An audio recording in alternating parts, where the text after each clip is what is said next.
Hello, my name is Brian Berthud. This is the Capstone Project, Contemporary Health Issue Prevention, Cal Baptist University, Kinesiology 302.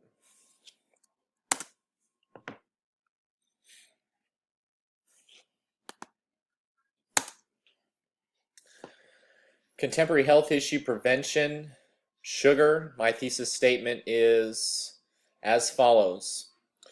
With the well-documented health risks associated with sugar, warning labels highlighting potential health risks should be required on all drink products containing sugar, indicating its adverse side effects. Negative effects linked to sugar. We have tooth decay, obesity, type 2 diabetes, cardiovascular disease, and high blood pressure. Current events. In 2012, the New York City Board of Health passed a regulation prohibiting the sale of sugar-sweetened beverages in containers above 16 ounces in the city's food service establishments. So there's a picture there of the amount of sugar in soft drinks. So in New York, they are limiting it to, or limiting the drink sizes to 16 ounces or below. You can see there, those pictures are just staggering how much sugar is in one of those large, super large drinks. U.S. state and local governments are debating sugar-sweetened beverage excess taxes to support public health. Berkeley, California passed the nation's first sugar-sweetened beverage tax for this purpose in November 2014. So the first city that passed this additional tax, so that if you were to buy in that city there any sugar-sweetened drinks, you're paying an additional tax for that purpose. March 4th, 2015, in Geneva here, World Health Organization posted this on their website, their news media feed. A new World Health Organization guideline recommends adults and children reduce their daily intake of free sugars to less than 10% of their total energy intake. A further reduction to below 5% or roughly 25 grams, just 6 teaspoons per day, would provide additional health benefits. Sugar is killing us. So what happens to your body when you eat too much sugar? Got a YouTube video here that gets into what's happening here with sugar.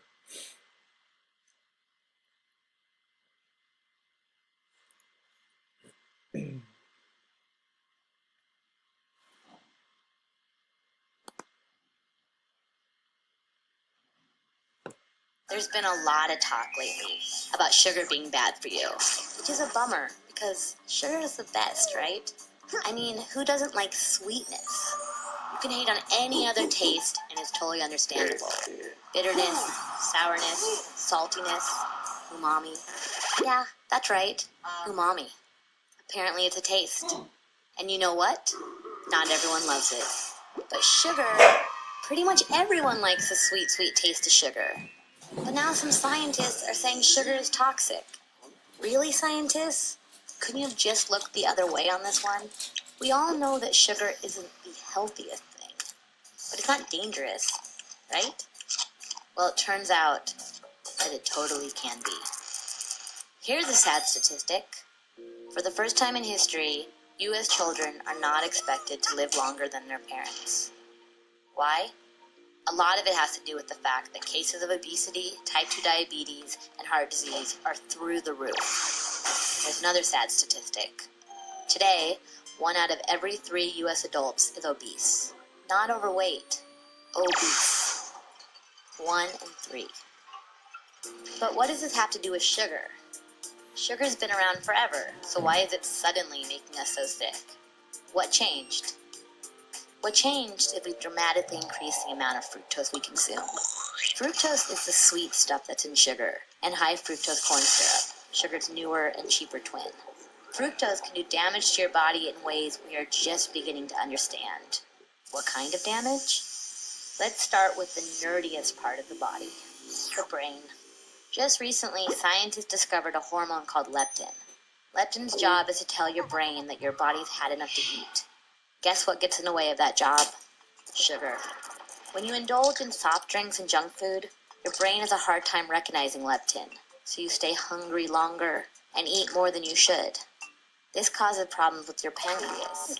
Your pancreas produces insulin, which helps regulate your blood sugar. The more sugar you have in your bloodstream, the harder your pancreas has to work. And an overworked pancreas can lead to bad things: obesity, metabolic syndrome, and type 2 diabetes.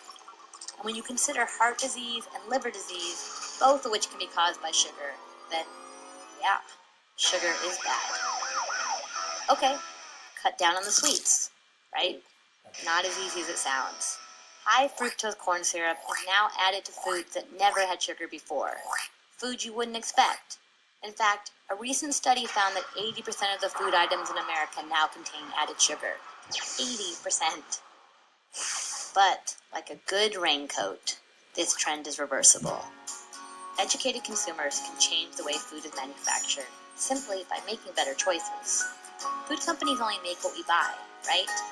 So avoiding food and drinks with added sugar will force the food industry to produce healthier food and stop adding sugar. But we have to start now, because sugar is killing us.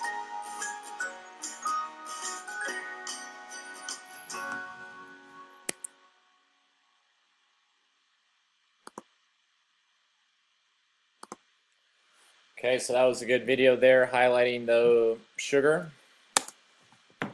Risk factors, tooth decay. There's a nice grizzly picture there, some tooth decay. Study done here analyzing children as they progress into adulthood.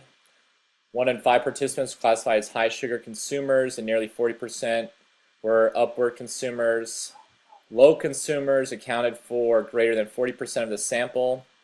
High and upward sugar consumers had higher dental caries prevalence and mean DMFT in all cohort waves when compared with low sugar consumers. What this all means is that the higher the sugar consumption along the life course, the higher the dental caries increment. That makes sense? Even the low-level sugar consumption was related to dental caries despite the use of fluoride. Sugar causes tooth decay. Obesity and overweight.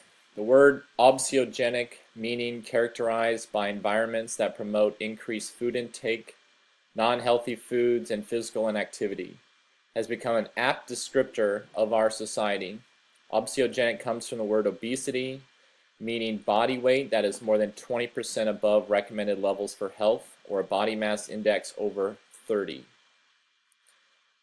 Less extreme than obesity but still damaging is overweight, which is a body weight more than 10% above healthy levels, or a body mass index between 25 and 30. There's a picture on the top that has a normal, overweight, and obese male. You can kind of see the profile there. Type 2 diabetes. Early stages of type 2 diabetes, cells throughout the body begin to resist the effects of insulin. An overabundance of free fatty acids concentrated in a person's fat cells, as may be the case in an obese individual, inhibit glucose uptake by body cells and suppress the liver's ability to self-regulate. Conversion of glucose into glycogen begins to fail, and blood levels of glucose gradually rise. Type 2 diabetes. Cardiovascular disease. Body weight plays a role in cardiovascular disease. Researchers are not sure whether high fat, high sugar, high calorie diets are a direct risk for CVD, or whether they invite risk by causing obesity, which strains the heart, forcing it to push blood through the many miles of capillaries that supply each pound of fat. That's right, so it's not sure whether the high fat, sugar, or calorie diets are directly linking it, or just the fact that obesity is causing cardiovascular disease. Either way, sugar is indirectly not helping cardiovascular disease. I think we can assume that. So it's not helping cardiovascular disease. High blood pressure. Blood pressure, also known as hypertension, measures how hard blood pushes against the walls of vessels as your heart pumps. Sustained high blood pressure is called hypertension.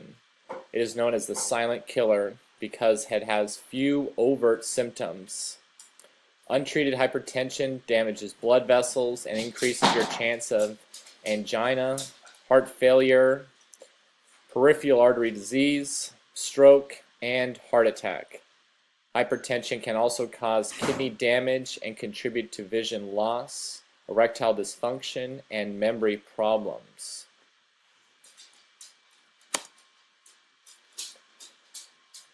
So all these risk factors here, what can we do here? What are the prevention techniques? Where do I go from here? I get that sugar is a problem. Now what? I don't see the sugar warning labels on all my drinks, so what do? I don't live in New York City. So sugar is being linked to all before mentioned health issues. It's no surprise that the push for warning labels is present, as well as other news media worthy information about sugar. Right now, what we can do is raise awareness on the negative effects of sugar. I believe that the easiest means to do that is simply talking to our friends and family about sugar. We do care for our loved ones. Simple, hey, I'm going to school and learn some stuff about sugar. I can talk to you. I'm currently talking to my family now more and more about my knowledge learned here from these classes, this one in particular about sugar. So continue to push, raise awareness, grassroots style to everyone we know. The next thing we can do is on us. Just restrict and eliminate those foods and drinks containing high levels of sugar. Sounds easier than it is. It sounds simple. Each individual is going to have a difficult time, or a different time, a different time dealing with food. So, right, we understand that it's bad. We don't want to eat it. If it's on cheat days, I'm not sure what I'm recommending there. Just, I would say eliminate it. Find something that you like that tastes sweet like honey, that's not full of high fructose corn syrup. Public health. So we've got some kickback. The disapproval for warning labels come from the disdain of government infringement on our freedoms. So we've got some folks out there not liking the warning labels just because they don't like the government infringing upon our freedoms, which does make sense. I believe that the bigger culprit here is just the lack of knowledge, the ignorance to the negative effects of sugar. I can't tell you how many times I've seen that, the supersized me. I grew up in that generation where McDonald's Happy Meals were super small, and I just saw them get bigger and bigger and bigger as the years progressed. So lack of knowledge, I think, is what's going on in our public health here. Strategies being utilized. So those news media worthy articles are what's being utilized right now. There's a big movement in CrossFit, battling sugar itself and big soda. There's various articles dealing with how big soda companies, there's some speculation that big soda companies were pushing fraudulent information to doctors regarding the negative effects of sugar. They were trying to pass the blame to high-fat diets. So there's going to be some new information, I think, on the horizon coming from CrossFit as it pertains to sugar here. References. So I've got a reference different than my first page that I submitted. I had a lot of fun getting into sugar here. I do believe that this is a big problem facing America, facing the world. And like I said, as much as we can start to push what is happening with sugar, I think the better society is going to be for this. Thank you again for this class. It's been wonderful, and take care.